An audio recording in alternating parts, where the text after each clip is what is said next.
para encerrar esse assunto, eu queria só mostrar rapidamente um programa de elementos finitos, que fez uma análise simples aqui, só para mostrar onde vão aparecer aquelas tensões equivalentes. Essa análise nós já fizemos em R1. Era uma chapa submetida à tração, né, e com um furo aqui no meio. Né? A ideia era mostrar o efeito da concentração de tensões. Esse problema aqui, a solução da resistência dos materiais para esse problema é a seguinte. Numa seção transversal qualquer, a tensão é sempre constante, né? Essa é a solução da resistência dos materiais. A tensão normal é a força normal dividida pela área. Bom, a força normal nesse caso é a resultante dessa carga distribuída que eu apliquei aqui na extremidade. Então, como essa carga já está distribuída, a força normal dividida pela área da seção transversal vai ser a própria. Né? Então, a tensão normal aqui é constante e vale 10 kN por centímetro quadrado.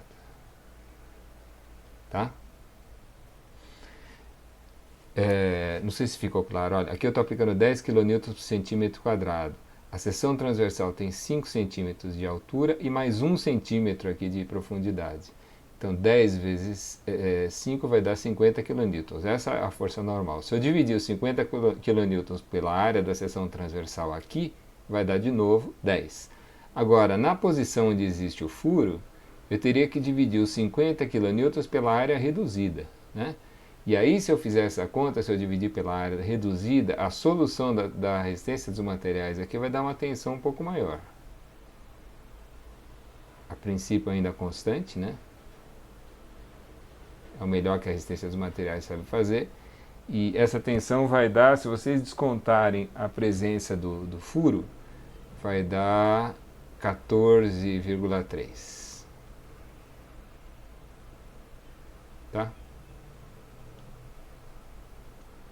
Essa é a solução da resistência dos materiais para esse problema. Bom, quem resolve esse problema direito é a teoria da elasticidade. A teoria da elasticidade tem as mesmas hipóteses sobre o comportamento mecânico do material, mas ela não tem aquela restrição de que a seção transversal tem que permanecer plana e perpendicular ao eixo.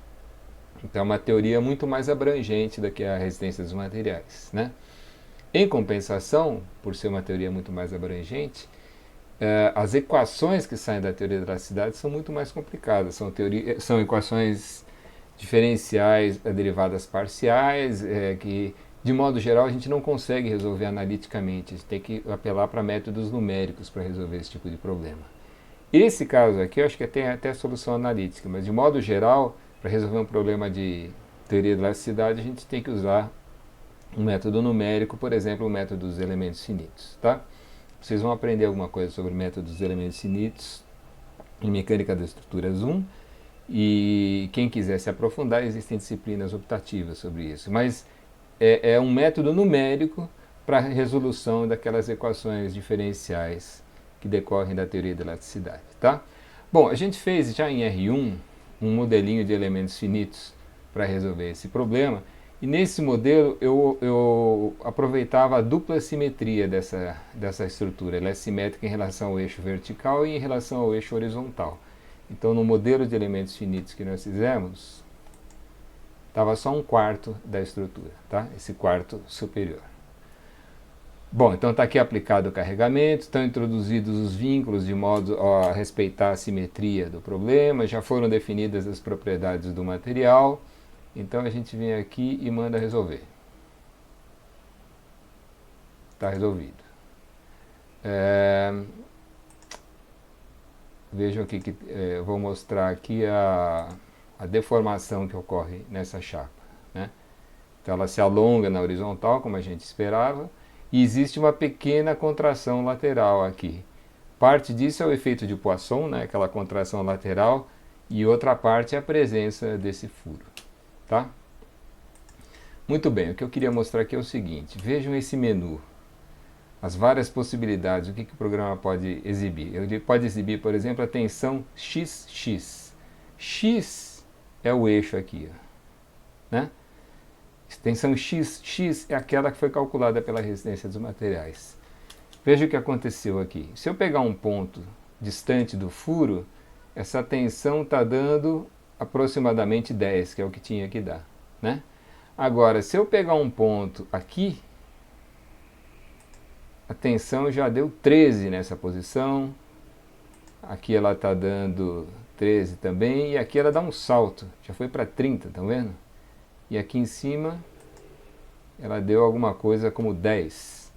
Ou seja, a solução, vamos levar em conta que isso é um método numérico, o método numérico tem erro, é uma solução aproximada, né? Se eu quiser uma solução melhor, eu tenho que usar mais elementos finitos para ter uma descrição mais precisa do que está acontecendo. Mas dentro desse modelo que nós construímos aqui, só para ter uma ideia, o que está acontecendo ao longo dessa face, se eu fizer o cálculo usando a teoria da elasticidade, a solução correta seria alguma coisa assim, ó. Essa tensão não deu 14, ela deu 30. É quase o dobro disso. E aqui deu um pouco menor do que aqueles 10 lá.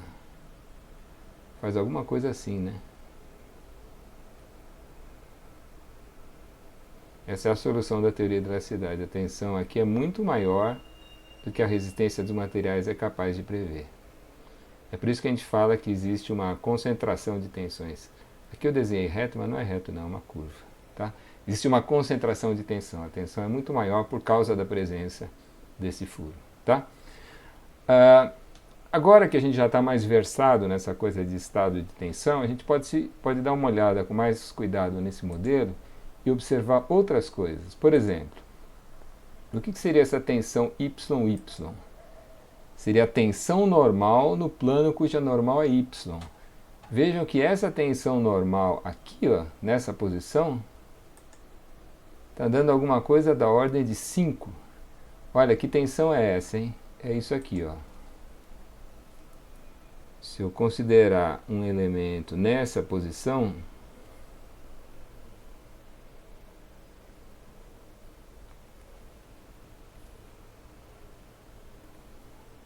um elemento de dimensões infinitesimais aqui, ó, o que a gente está constatando é que existe uma tensão 5, que vale 5 aqui, né?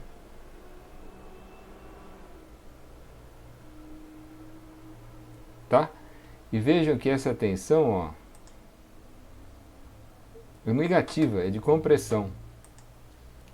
Ou seja, nesse plano aqui, a tensão normal é de compressão e tem a mesma ordem de grandeza daquela. Isso aqui é 10, isso aqui deu 5. Eu acho que se a gente refinar a malha tem um resultado melhor. Acho que é maior do que 5 essa tensão. Mas essa aqui deu 30 e é mais ou menos isso mesmo. Tá? Se eu pegar num ponto como esse a tensão sigma xx, a tensão normal assim, teria que dar 0, né? Porque nessa face eu não tenho nada em contato, é justamente o furo aqui dentro. Não existe nada comprimindo, nada tracionando, nada cisalhando. A tensão sigma xx nessa posição deveria ser 0. Vamos ver o que aconteceu. Xx nessa posição não deu 0, né? Dá 1,7, dá alguma coisinha aí. Quer dizer, ainda não está boa essa malha, como a gente costuma dizer. Preciso botar mais elementos ali para ter uma descrição melhor desse fenômeno, tá? Mas deu para entender o que está acontecendo. Vejam, o que eu queria mostrar aqui é isso, ó. Nesse menu tem aqui deslocamento, rotação, tem tensões normais, tem tensão de cisalhamento, que é o XY, e tem aquelas tensões equivalentes, a tensão de Tresca, por exemplo.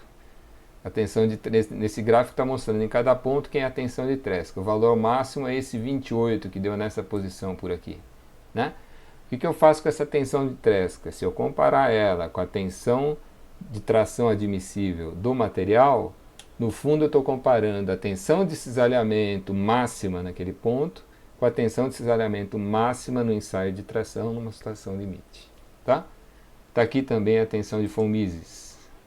Tensão de von Mises máxima deu naquele mesmo ponto, o mesmo 28. Se eu comparar essa tensão de von Mises com a tensão admissível à tração do material, que é sempre a nossa referência, no fundo eu estou comparando a energia de deformação na estrutura com a energia energia de distorção na estrutura, com a energia de distorção no ensaio, no momento em que foi atingida a situação limite. Tá?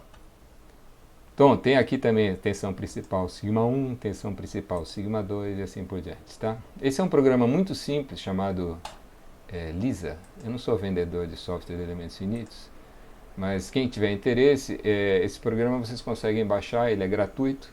E para um número de acho que 1.300 nós, vocês conseguem usar ele de forma gratuita. Esses nós são essas bolinhas vermelhas aí.